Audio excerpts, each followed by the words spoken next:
24 ঘন্টার ভিতরে দোয়া কবুলের সবচেয়ে আদর্শ সময়, যে সময়ের দোয়া কবুলের সম্ভাবনা সবচেয়ে বেশি, সেটা হলো ভোর রাতের সময়টা। আল্লাহ সুবহানাহু ওয়া তাআলা ডেকে ডেকে বান্দার ক্ষমা ঘোষণা করেন, বিপদ আপদ দূর করেন, অসুখ বিসুখ দূর করেন। এই সময়টা হলো রাতের শেষ প্রহর, ফজরের আগের সময়টা, তাহাজ্জুদের সময়টা। 11 মাস ধরে আমরা নানা ব্যস্ততার অজুহাতে আমাদের তাহাজ্জুদ পড়ার সুযোগ হয় না, ভোর রাতে ওঠার সুযোগ হয় না। ভাইরা আমার, রমাদানের মাস, আপনি তো সাহরি খাইতে প্রায় প্রতিদিনই উঠছেন। আপনার যেহেতু সাহরি খাওয়ার উদ্দেশ্যে উঠাই লাগে, তো আপনি কেন এই মাসে সাহরির সময় ভোর রাতের এই সময়টাতে যখন আল্লাহ সাধারণ ক্ষমা ঘোষণা করেন, ওই সময়টাতে আপনি কেন শুধুমাত্র খেয়ে পড়ে আপনি মসজিদে চলে যাবেন ফজরের জন্য? অবশ্যই আপনি সাহরি খেতে উঠলে 2-5 মিনিট সময় বের করে বিশেষভাবে আল্লাহর কাছে দোয়া মনোনিবেশ করবেন। আমাদের একটা বড় ভুল হলো সাহরির এই সময়টাকে দোয়ায় আমরা মনোনিবেশ করি না। সম্ভব হলে 2 রাকাত নামাজ পড়েন, 4 রাকাত নামাজ পড়েন। সেটা যদি না পারেন, তো সাহরির খানার শেষে অথবা আগে আপনি আপনার রুমে গিয়ে লাইট বন্ধ করে নিরিবিলি জায়গা একটু আল্লাহর কাছে হাত তুলে একটু চোখের পানি ফেলে চান, দোয়া করেন। দোয়ার এই সুযোগটা 11 মাস আপনি পান না, রমজান মাসে সাহরির উসিলায় পেয়েছেন, তো আপনি সেই সুযোগটা কেন হাতছাড়া করবেন? আমি বিনয়ের সাথে বলতে চাই, একজন মানুষের যেন আমরা এই সুযোগটা হাতছাড়া না করি।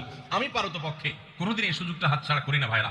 যেদিন কিছুই করতে পারি না, ওইরকম দোয়া করার সময় হয়তো নাই, কোনো কারণে দেরি হয়ে গেছে উঠতে উঠতে, ওই দিন খাইতে খাইতে মনে মনে দোয়া করার চেষ্টা করি, প্লেটটা ধুইতে ধুইতে দোয়া করার চেষ্টা করি। কারণ মুয়াজ্জিন ফজরের আযান যখন দেন, ওয়াক্ত যখন হয়, তার আগ মুহূর্ত পর্যন্ত আল্লাহ তাআলা দুনিয়ার আসমানে এসে তারপরে বান্দাকে ডেকে ডেকে বলেন, আল্লাহ মিন মুবতালান, তোমাদের মধ্যে কেউ কি অসুস্থ আছো, ফাআফিয়াহু, আমি তাকে সুস্থতা দান করব।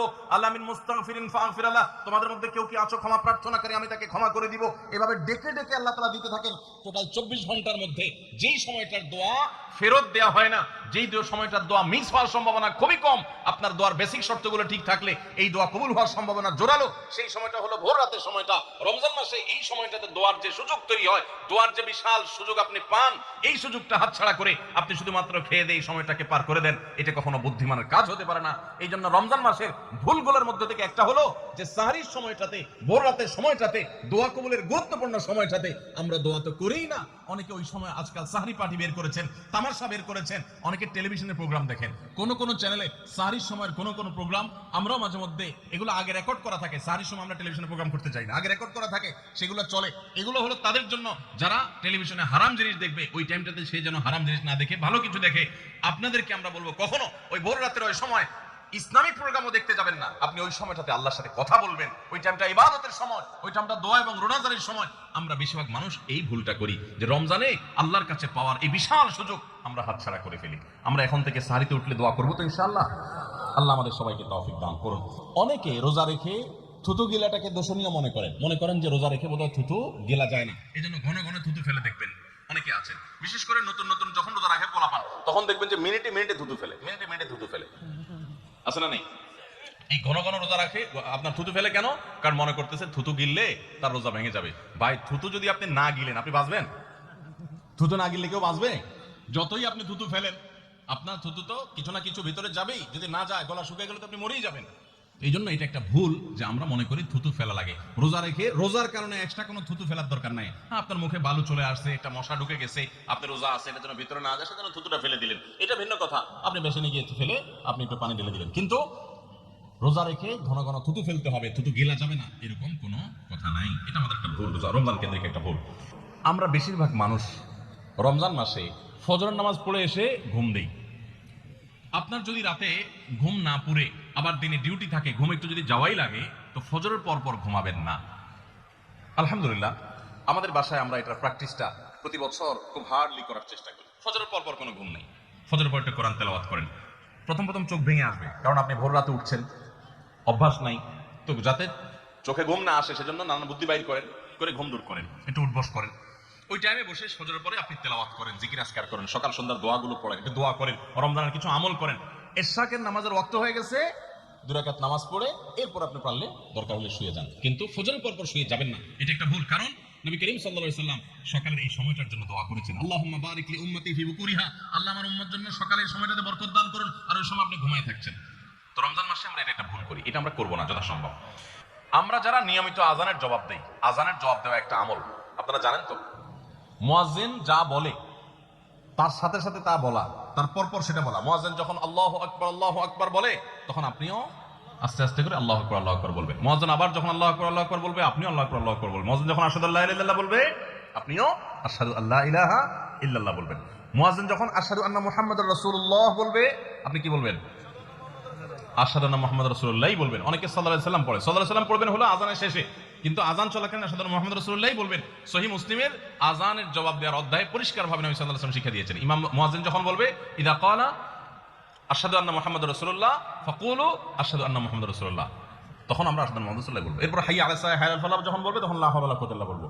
এরপর আল্লাহু আকবার বললে তাই বলবো, লা ইলাহা ইল্লাল্লাহ সময় তাই বলবো। তারপরে আযানের জবাব দেব, দুরূদ পড়বো, দোয়া পড়বো। এই যে আযানের জবাব, এটাতে লাভ হয় কি জানেন? মুয়াজ্জিন আযান দিয়ে যে সওয়াব পায়, আযানের যারা মুখে জবাব দেয় মুয়াজ্জিনের সাথে সাথে বলে, তাদেরকে আল্লাহ তাআলা সমপরিমাণ সওয়াব দান করে। আর মুয়াজ্জিন কি পরিমাণ সওয়াব পায় সেটা কি জানেন? কোন মুয়াজ্জিন যদি আল্লাহকে খুশি করার জন্য আযান দেয়, দুনিয়ার উদ্দেশ্য তার কাছে না থাকে, বরং আল্লাহকে খুশি করাটাই তার উদ্দেশ্য থাকে, তাহলে এই মুয়াজ্জিনের ফজিলত হলো ওই মুয়াজ্জিনের আযান শুনে যত মানুষ মসজিদে আসবে, ওই ওয়াক্ত নামাজে যত মানুষ শামিল হবে, সবাই যে পরিমাণ সওয়াব পাবে, যার যার অ্যাকাউন্টে যাবে, বোনাস হিসাবে সবার সমপরিমাণ সওয়াব মুয়াজ্জিনকে দেওয়া হবে। আর আপনি মুয়াজ্জিনি না করে শুধু আযানের জবাব দিলেও সেই মর্যাদা বোনাস হিসেবে আল্লাহ তাআলা আপনাকে দান করবে। এই হাদিসের ফজিলত একবার আরো 10-12-13 বছর আগে কোন এক জায়গায় আমি বলেছিলাম, সৌদি আরবে থাকতে।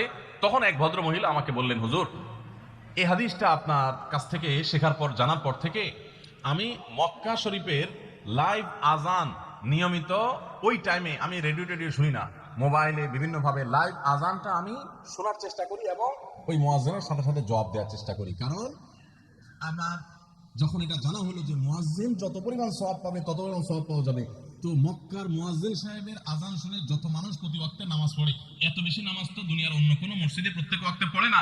সো আমি লক্ষ লক্ষ মানুষের নামাজ পড়ার সমপরিমাণ সওয়াব মুয়াজ্জিনের পরিমাণ পেতে চাই, সেজন্য মক্কার লাইভ আযানটা আমি ফলো করি। সুবহানাল্লাহ। আমি অবাক হয়ে গেলাম, মানুষ আল্লাহর সন্তুষ্টির জন্য কত ভাবে চেষ্টা করে, অথচ আমরা হেলায় হারিয়ে ফেলি। আপনার মহল্লার যে আজানটা সবার আগে আপনার কানে আসে, আপনার মহল্লার আজান, ওটা জবাব আপনি দিবেন, এরপর বাকিগুলো আপনি দিতে পারলে দিবেন, না দিতে পারলে না। এই যে আজানের জবাব, এই আজানের জবাবটা আমরা অনেকে 12 মাসে একটু আধটু দেওয়ার চেষ্টা করলেও রমজান মাসে মাগরিবের নামাজের আজান, এটার জবাব নিয়মিত আজানের জবাবকারীরাও দেয় খুব কম।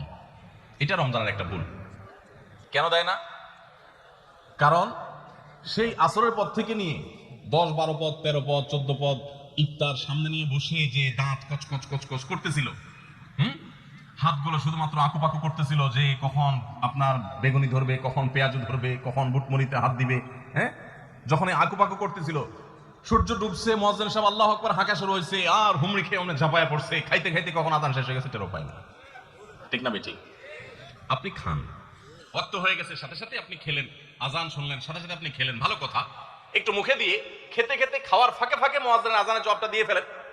কিন্তু ম্যাক্সিমাম মানুষ আমরা এই ভুলটা করি। আমি খেয়াল করে দেখেছি যারা নিয়মিত আজান দেয়, তারাও আজানের জবাব দেয়, তারাও দেখেছি এটা করে না, অর্থাৎ ভুল হয়ে যায়।